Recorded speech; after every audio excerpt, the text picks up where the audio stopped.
ever, F-16 shot down, NATO rattled.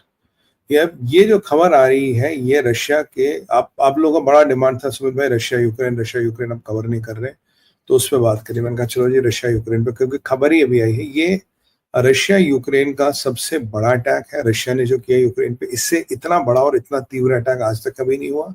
मैं आपको कह रहा था कि पुतिन और ट्रंप में एक सहमति हुई है कि भाई आप ईरान में नहीं बोलेंगे, हम यूक्रेन में नहीं बोलेंगे। अब देखिए अमेरिका इसमें कुछ नहीं बोलने वाला, जैसे वहां पर रशिया ने कुछ खास नहीं बोला, ईरान गया भी था रोने पीटने की मेरी मदद करो, रशिया पुतिन ने हाथ खींच लिया था, जो हमने डिस्कस किया था। यही कुछ ऐसा प्रकरण साहब यहाँ भी होने वाला है, या अमेरिका कुछ नहीं बोलेगा। और क्यों? क्योंकि अमेरिका अब कहीं ना कहीं ये चाहता है कि रशिया ये युद्ध जीत जाए और ये युद्ध खत्म हो। कहीं युद्धों को आप नेगोशिएट करके खत्म करा सकते हो, कहीं जो युद्धों में आप जीत हार का फैसला करा के भी उन्हें खत्म कर दो। ठीक है भैया, तुमने युद्ध जीत लिया, युद्ध खत्म हो गया, कहानी खत्म, over, let's call it a day. This is a very strong possibility what is happening here. और ये जो अटैक हुआ इसमें 537 ड्रोन्स, और मतलब जिनमें कुछ डिकॉइज भी होंगे, जिनमें कुछ मतलब ड्रोन्स डिकॉइज, और इसमें 60 मिसाइल्स का यूज किया है।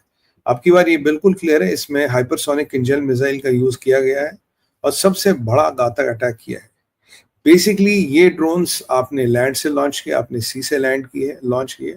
और ये जो अटैक है इसकी विशेषता, ये ईस्टर्न साइड ऑफ यूक्रेन पे नहीं हुआ, ये वेस्टर्न साइड ऑफ यूक्रेन पे हुआ। अटैक इतना जबरदस्त हुआ, पोलैंड को इतनी आग लग गई कि Poland had to scramble jets in the air कि भाई हमारे पर अटैक तो नहीं हुआ। और यहाँ नेटो परेशान हो गया कि पुतिन ने जो कहा था वो तो नहीं पूरा कर दिया। अब पुतिन ने क्या कहा था? कुछ दिन पहले पुतिन ने कहा था अगर अगली बार मेरे ऊपर रॉकेट आया कहीं से, मैं जिसने चलाया मैं उसको जिम्मेदार नहीं मानूंगा, पर जिसकी वो मिसाइल है, जिसकी वो रॉकेट है, जिसने वो रॉकेट दिया उसको मैं जिम्मेदार मानूंगा। जर्मनी इनको 500 किलोमीटर अंदर मार करने वाली रॉकेट दे रहा है, इनके पास यूके के कुछ रॉकेट है which can hit mainland Russia. तो ये कहीं ना कहीं धमकी दी गई थी जर्मनी को, ये धमकी दी गई थी यूके को, खासकर यूके को पुतिन ने बहुत ज्यादा टाइट कर रखा है और स्निक्स का प्रोडक्शन, उनका डिप्लॉयमेंट हो रहा है। और पुतिन का ये मानना है कि भाई if you cross the red line I am going to hit you. और फिर ट्रंप ने पुतिन का साथ देते हुए क्या बोला है कि समिट में, बोला भाई देखो चार्टर 5 को खत्म करना पड़ेगा, इसका मतलब नहीं कि अगर यूके उनसे पंगा ले and they hit UK back तो हमारी लड़ाई हो जाएगी, हम रशिया से क्यों लड़े भाई। ये चार्टर 5 जो नेटो का, जिसमें attack on one NATO countries, attack on other, कल को अर्दोगन दुनिया भर से पंगे लेता फिरेगा, वो इस्लामी क्या, हाँ उसका नया वर्ड है ना इस्लामी हलाल टेक, वो इस्लामी हलाल टेक दुनिया भर में चलाता जाएगा और वो पंगे लेगा और कल को उसकी ठुकाएगी, भैया हम काहे को लड़े, हमारी लड़ाई थोड़ी ना ये बिल्कुल क्लियर हो गया था उसके बाद। और उसके बाद ये प्रकरण, तो नेटो को ये लगा शायद पुतिन ने वो लक्ष्मण रेखा पार कर लिए। पुतिन का हमला ईस्टर्न में ना बल्कि वेस्टर्न यूक्रेन में, लवीव क्या, चिरसैक करके एक जगह है, चिरसैक करके जगह जो बिल्कुल वेस्ट में है, वहां तक आया। तो उन्हें लगा यार ये अभी बॉर्डर पार करेगा और मतलब पोलैंड का, यूके का, किसी का भी नंबर अभी आने वाला है। और पुतिन जो कर रहे हैं वो what he is basically trying is saturation strikes. देख रहे हैं कि वो वेस्टर्न डिफेंस इक्विपमेंट जो है इसका फटीग लिमिट्स क्या है, व्हाट इज, एक सैचुरेशन लिमिट होता है, एक फटीग लिमिट होती है। Saturation limit might be 500 drones, but the fatigue limit might be 470 और 400। तो ये मतलब कितने टाइम के बाद कितने ड्रोन्स को हैंडल करने की क्षमता है वो देख रहे थे, उसको बेसिकली ये टेस्ट कर रहे थे। और उसके बाद ये उन्होंने किया। यूक्रेन कहता जी हमने करीब 400-250 ड्रोन इंटरसेप्ट कर दिए और कुछ ड्रोन हमने गिराए, पर मिसाइलों को लेके, जो मिसाइलें आई है उनको लेके कोई रिपोर्ट नहीं है। और किंजल को मुझे लगता रोकने की इनकी क्षमता नहीं, जबकि ये गया था जेलेंस्की गया था ट्रम्प के पास, कह रहा साहब हमें वो पेट्रियट मिसाइल दे दो। भाई पेट्रियट मिसाइल बहुत महंगी आती, तेरा बाप उसके पैसे भरेगा क्या? Who's going to foot the bill? अब ट्रम्प तो पैसे लगा नहीं रहा, तो इसमें तो पैसे कौन देगा? इसको लगता है हर चीज फ्री में बटेगी और मैं चलाऊंगा। और मैंने आपको बताया था पीछे पेट्रियट्स की पोजीशन भी कोई अच्छी नहीं रही है, मतलब काफी खप गए हैं वो मिडिल ईस्ट की वो लड़ाई में। और थर्ड बैटरीज के इंटरसेप्टर्स की बात करें, 20% ओवरऑल अमेरिकन स्टॉक डिप्लीट हो। इसके बाद अमेरिका के पास भी युद्ध के परिप्रेक्ष्य से कोई बहुत अच्छी स्थिति नहीं कि अमेरिका बहुत सशक्त है, नहीं, असला कम है। और जितना यूरोप अमेरिका मिलकर हथियार असला नहीं बनाता, उससे 4 गुना ज्यादा असला बनाने की क्षमता अब भी रूस रखता है। आप पुतिन को 50 गाली दे, 200 गाली दो, पर तब भी रखता। कुछ चीजें हैं जो हुई है। यूक्रेन कहता जी हमने रोक दिया, हमने ये कर, विच आई डाउट, क्योंकि झूठ बहुत बोलते।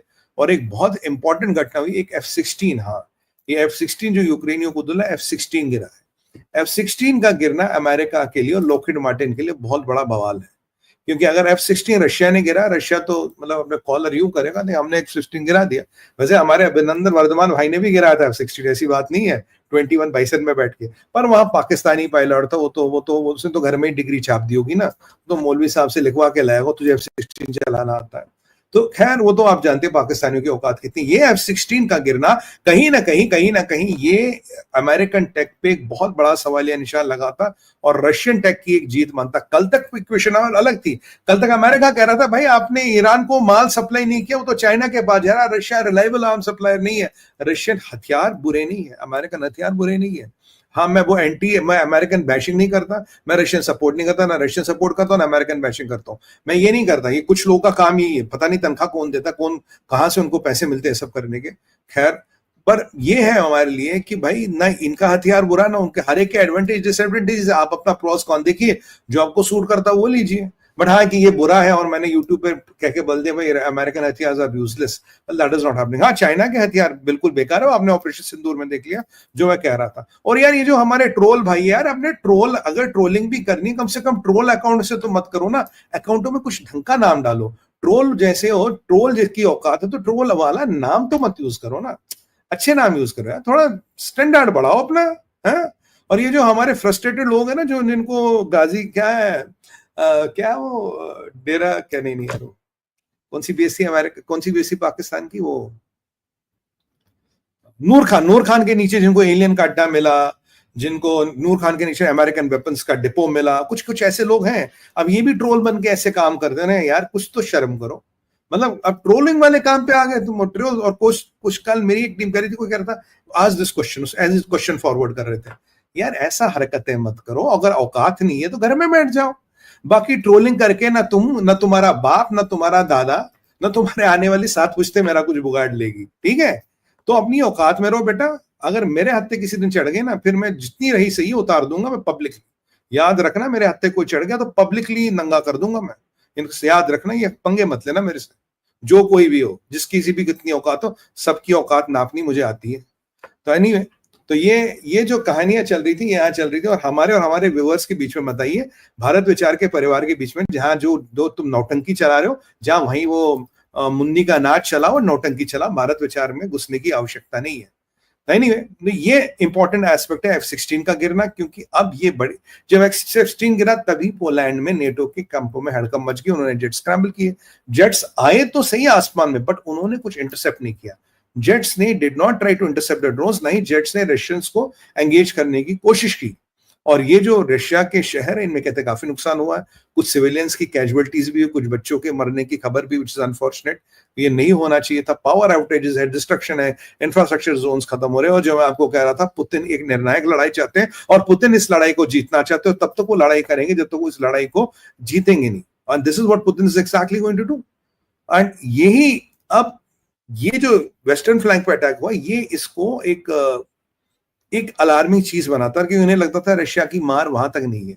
आप ड्रोन स्वैम्प्स की बात करें, आप ड्रोन्स की, अब ये फुल स्पेक्ट्रम अटैक था। मैंने कहा आपको, आसमान से, लैंड से, एयर से, कहां से उन्होंने ड्रोन चलाई we don't know, but it was all basically to confuse their radars and confuse their detection, या डिफेंस सिस्टम्स और रडार सिस्टम्स को कंफ्यूज करने के लिए उन्होंने हर जगह से चलाया। और ये जो नेटो बैक ग्रिड था, नेटो बैक डिफेंस था, इसमें क्या क्या खामियां है उसको देखना था। आइडिया क्या था हमारा? आइडिया था इनका क्वालिटेटिव कंफ्यूजन। क्वालिटेटिव, एक तो है क्वांटिटी, इतने ड्रोन चलाओ कि क्वांटिटी पता लगे सैचुरेट कहां होते, फिर एक कंफ्यूजन, एक जैमिंग। तो ये तीनों चीजों को, मतलब क्वांटिटी, कंफ्यूजन और जैमिंग को मिला के उन्होंने जो अटैक किया, जो सब चीजों का समावेश इस अटैक में पहली बार देखा गया, ये एक नया वॉर डॉक्ट्रिन है कि आप जैमिंग भी साथ कर रहे हो, आप ड्रोन्स का सैचुरेशन स्ट्राइक भी कर रहे हो, आप इतने से कंफ्यूजन भी क्रिएट करो। मैं ड्रोन यहां से भी लॉन्च कर रहा हूं, यहां से भी लॉन्च कर रहा हूं, यहां से भी ड्रोन भी लॉन्च कर रहा हूं, डिकॉयज भी लॉन्च कर रहा हूं, साथ में हाइपरसोनिक मिसाइल्स भी लॉन्च कर रहा हूं। तो when this all as a combination comes, it becomes something very difficult to handle. इसको कैसे हैंडल किया जाए? आइडिया क्या था आपका? आइडिया आपका देखना कि भाई ये जो वेस्टर्न सिस्टम्स, इनका सैचुरेशन का है, इनका फटीग का है, ये किस लेवल पे काम करना बंद करते और किस चीज को, किस सिचुएशन में, बेसिकली एक सिचुएशन क्रिएट जा रही थी, किस सिचुएशन में इनके सैचुरेशन या ये काम करना छोड़ देंगे। तो मतलब किस सिनारियो में ये इनकी इफेक्टिवनेस कम होती है, उस सिनारियो को स्टिमुलेट करने की कोशिश की गई थी। और मैं आपको बता रहा हूं, ये attack is not the biggest attack. अब तक तो पुतिन का बड़ा अटैक है, इससे बड़ा अटैक आएगा। डेट और टाइम के साथ आज प्रेडिक्ट कर रहा हूं, आज की डेट और टाइम है 4 बजे, लिख लीजिएगा। इससे बड़ा अटैक आएगा। Putin is only trying to get the angle, कौन से एंगल पे he can get and hit maximum. और ये वाला जो F-16 का गिरना, अब ये जैमिंग से गिरा है। अगर जैमिंग से गिरा है तो ये भी बहुत बड़ी बात है, और अगर F-16 मिसाइल हिट से गिरा तो ये बहुत शर्म की बात है अमेरिका के लिए, क्योंकि अमेरिका का अब भी काफी डिफेंस F-16 पे चलता है। मतलब जो नए वाइपर्स उन पे चलता था, F-16 का गिरना और ये बहुत एक चिंता का कारण उनके लिए जरूर है। और अमेरिका के लोकहित मार्टिन बेचारे मुंह छुपा रहे होंगे। अब देखिए, नेटो ने जेट्स निकाले।